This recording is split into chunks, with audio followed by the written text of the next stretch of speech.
Le 26 février, Emmanuel Macron mentionnait la possibilité de déployer des troupes en Ukraine. Le 7 mars, un peu plus tard donc, il déclarait que le soutien de la France à l'Ukraine ne connaissait aucune limite ni ligne rouge. Et ce jeudi, aux journaux de TF1 et de France 2, le président de la République a tenté d'expliquer aux Français sa stratégie sur le soutien à l'Ukraine. Il est revenu donc notamment sur ses dernières déclarations qui ont suscité beaucoup d'interrogations, de craintes, de colère parfois aussi. On va donc analyser le débat sur tout cela ensemble. Salut, c'est Hugo, j'espère que vous allez bien. Installez-vous confortablement et on est parti ensemble pour une nouvelle plongée dans l'actualité en une dizaine de minutes. Alors vous l'aurez très sûrement remarqué, y compris sur ce format des actus du jour, depuis plusieurs semaines, l'aide à l'Ukraine, elle est au cœur des débats en France. Cette semaine, l'Assemblée nationale et le Sénat ont largement approuvé l'accord bilatéral de sécurité qui a été signé le 16 février entre Emmanuel Macron d'un côté et le président ukrainien Volodymyr Zelensky de l'autre côté. Et ce, même si on peut quand même noter qu'on était loin du consensus que l'on observe généralement en France sur les questions internationales. Concrètement, cet accord, il prévoit une aide financière de 3 milliards d'euros de soutien sur l'année 2024 pour l'Ukraine, ainsi qu'un renforcement des aides militaires, des engagements aussi sur l'envoi de matériel, de munitions et d'une assistance humanitaire. Mais ces dernières semaines, des déclarations du président français ont fait vivement réagir. On va voir donc dans un instant ces dernières déclarations dans le cadre du journal de 20h. C'était ce jeudi, on va vous résumer ça dans un instant. Mais avant ça donc, revenons sur les propos ces derniers jours. Les premières déclarations, ça a été ces déclarations autour de l'envoi possible de troupes en Ukraine. Le président français, en réponse à une question, avait en effet affirmé le 26 février que l'envoi de troupes occidentales au sol en Ukraine ne devait pas, je cite, être exclu, tout en estimant qu'il n'y avait pas de consensus à ce stade pour de telles hypothèses. Alors ces déclarations ne ferment pas la porte de fait à une potentielle intervention de troupes occidentales sur le sol ukrainien contre la Russie avaient fait énormément réagir. Ça avait déjà inquiété pas mal de Français puisque selon un sondage Elab pour le journal La Tribune, 79% des Français s'opposent à l'envoi de troupes combattantes au sol. Ils ont aussi semé un certain trouble dans de nombreux pays européens qui ont contredit le président français en disant que ce n'était pas du tout d'actualité. Par ailleurs, dans la foulée, le ministre des Armées, Sébastien Lecornu, avait ensuite précisé que l'envoi de troupes combattantes n'était pas sur la table et qu'il s'agissait plutôt de la présence de formateurs, par exemple, formateurs donc français et parfois issus de l'armée et qui viendraient donc former l'armée ukrainienne. Enfin, le président ukrainien Volodymyr Zelensky a lui-même écarté cette éventualité.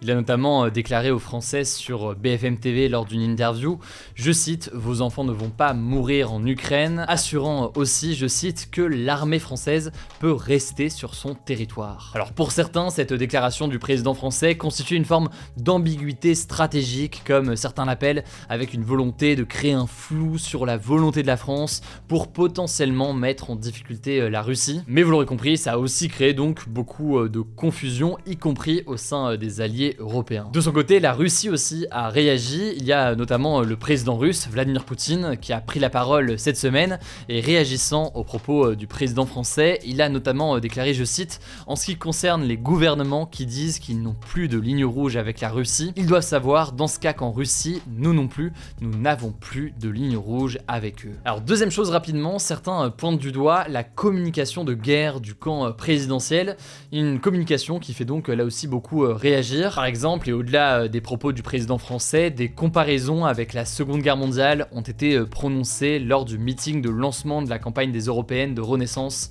donc le parti d'Emmanuel Macron. Valérie Hayer, qui est la tête de liste, donc la candidate principale pour bien le camp Renaissance, a notamment fait allusion aux accords de Munich de 1938. Bref, ces références et ces liens avec la guerre font beaucoup réagir l'opposition. Jordan Bardella, par exemple, le président du Rassemblement national, a déclaré qu'Emmanuel Macron était engagé, je cite, dans une escalade dangereuse et irresponsable. Un constat partagé par une partie de la gauche avec notamment Manuel Bompard, le coordinateur national de la France Insoumise, qui a regretté, je cite, que la France cherche à être le leader du camp de la guerre. Bon, sinon, il faut aussi noter que l'opinion publique est de moins en moins favorable au soutien à l'Ukraine. Actuellement, il y a 50% des Français qui approuvent encore la fourniture d'armes aux Ukrainiens par les Européens. 50%, c'est un recul de 15 points par rapport à février 2022.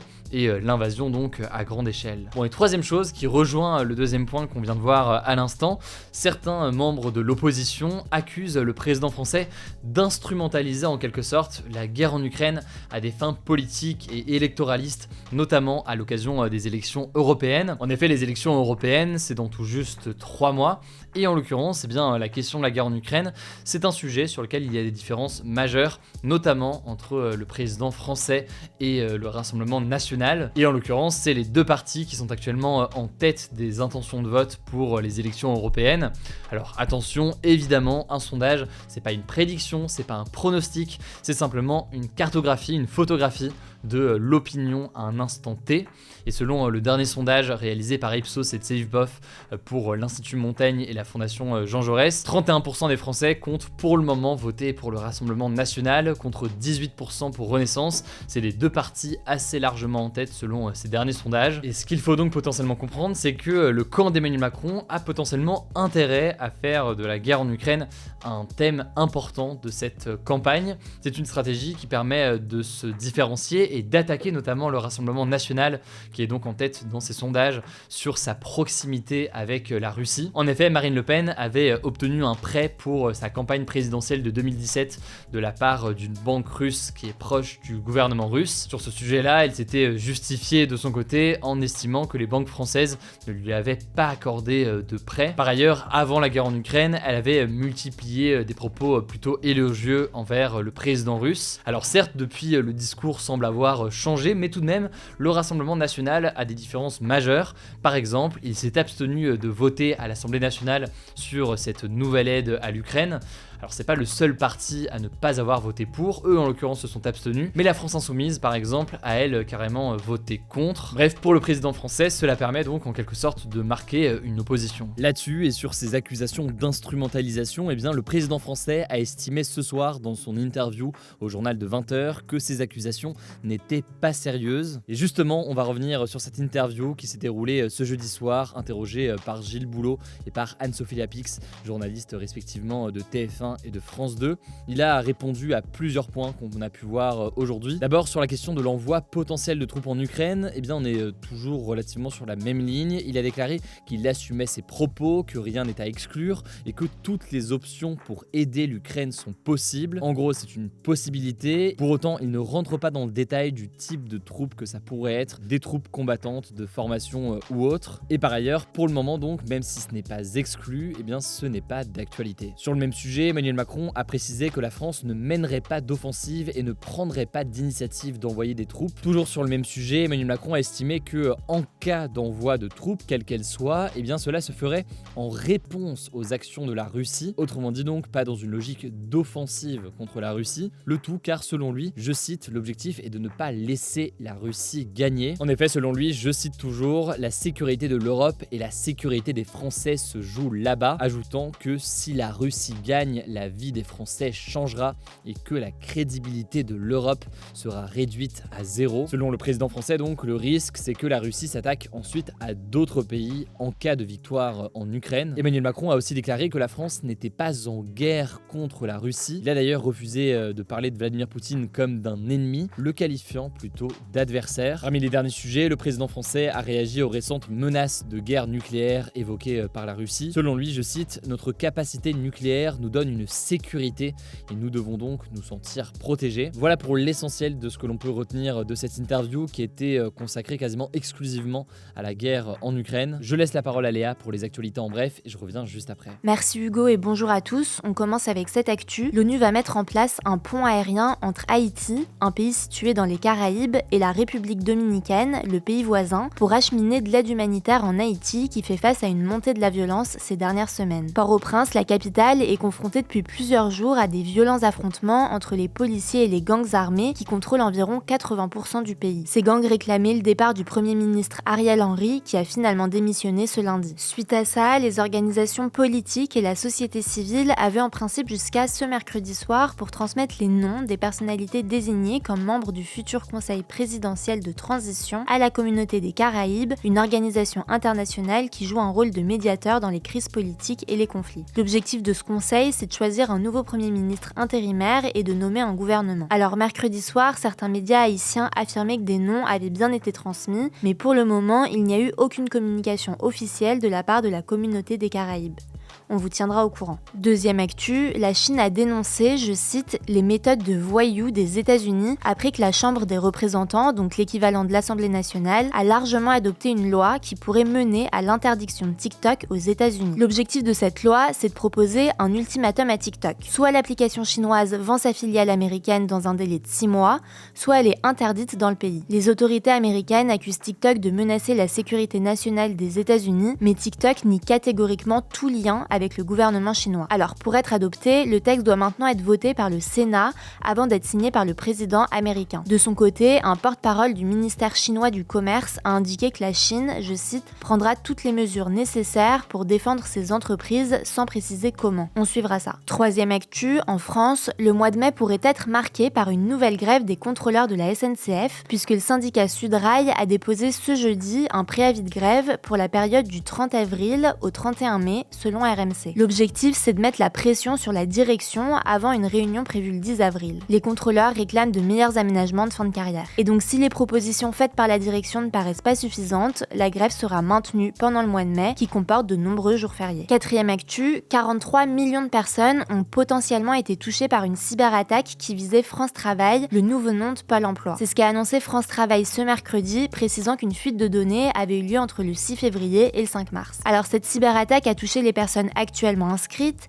celles inscrites au cours des 20 dernières années, mais aussi celles qui ne sont pas inscrites mais qui ont un espace sur francetravail.fr. Si vous êtes concerné par ce piratage, vous serez individuellement contacté par la plateforme. Les informations susceptibles d'être volées sont par exemple les noms et les prénoms, les numéros de sécurité sociale ou encore les adresses ou les numéros de téléphone. Les coordonnées bancaires n'ont pas été volées. Pour le moment, on ne sait pas qui est à l'origine de cette cyberattaque, une enquête préalable a été ouverte. Cinquième actu, le présentateur télé Cyril Hanouna a été entendu ce jeudi par les députés de la commission d'enquête sur les fréquences télé et ce mercredi, c'était le milliardaire Vincent Bolloré, notamment président du groupe Canal+.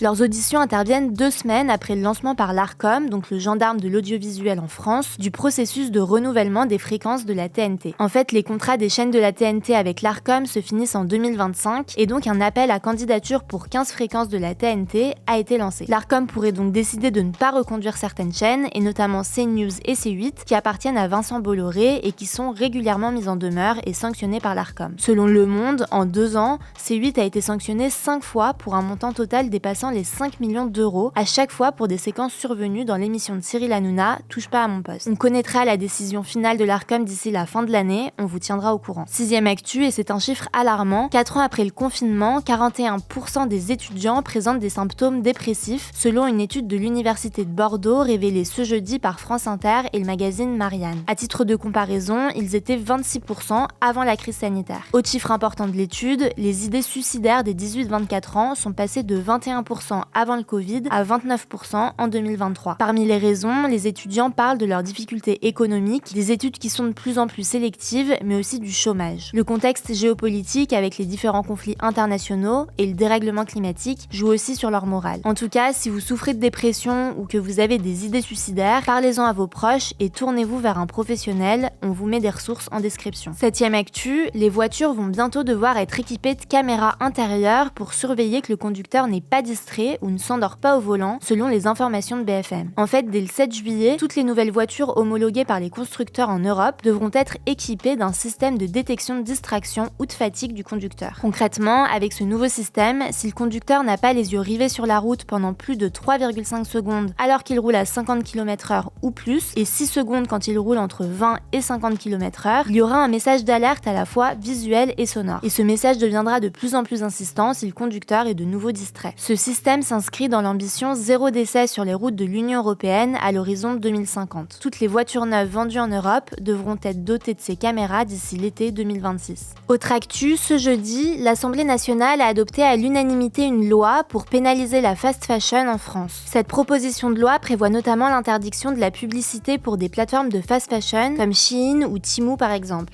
Elle prévoit aussi la mise en place d'un système de malus sur ces produits. Concrètement, ce malus pourrait aller jusqu'à 10 € par article en 2030 dans la limite de 50% du prix de vente. Donc par exemple, si un vêtement coûte 20 €, le malus maximum serait de 10 €, portant le prix total à 30 €. Le texte doit maintenant être examiné par le Sénat, on vous tiendra au courant. Et on finit avec cette actu, Beyoncé, Jay-Z, le milliardaire Elon Musk ou encore l'ancien président Nicolas Sarkozy étaient présents ce mercredi à l'Elysée pour assister à la remise de la Légion d'honneur de Bernard Arnault, le PDG français du groupe de luxe LVMH et l'homme le plus riche du monde. C'est Emmanuel Macron qui lui a remis la Grand Croix de la Légion d'honneur, qui est la plus haute distinction de l'ordre national de la Légion d'honneur, qui récompense les mérites éminents militaires ou civils rendus à la nation. Actuellement, environ 70 personnes détiennent cette distinction, dont le président ukrainien Volodymyr Zelensky. Merci beaucoup Léa pour ces actualités en bref. Si vous voulez plus d'informations, je vous mets des liens directement en description. Prenez soin de vous, prenez soin de nos proches et puis on se dit à demain pour une nouvelle vidéo.